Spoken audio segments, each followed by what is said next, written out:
Pobudniki referenduma so želeli danes priti v državni zbor, da dobijo točno obrazložitev, kaj se je zgodilo s podpisi oziroma koliko je veljavnih podpisov. Službe Ministrstva za notranje zadeve so preverjale vse podatke iz teh seznamov, torej za vsakega posameznika, ki je podpisan posebej, preverili, ali oseba s temi podatki obstaja v registru stalnega prebivalstva ali ima volilno pravico. In tu je prišlo do te diskrepance med tistim številom podpisov, za katerega pobudniki pravijo, da so jih zbrali, in tistim številom podpisov, ki so veljavni, v tem smislu, da gre za osebe z volilno pravico v Sloveniji.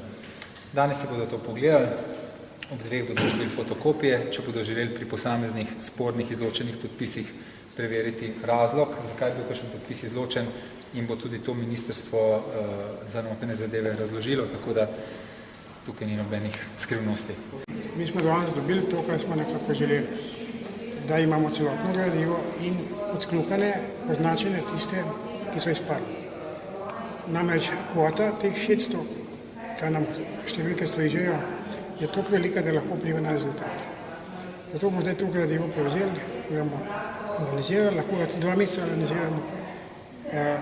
Prišli bomo do določenih ugotovitev, ki se mi zdijo, da so ključne s tem v zvezi. Ne moramo nič, ker nimamo sodnega varstva. Edino, kar ta odločba Ustavnega sodišča omogoča v takih primerih, je, da potem, ko je zakon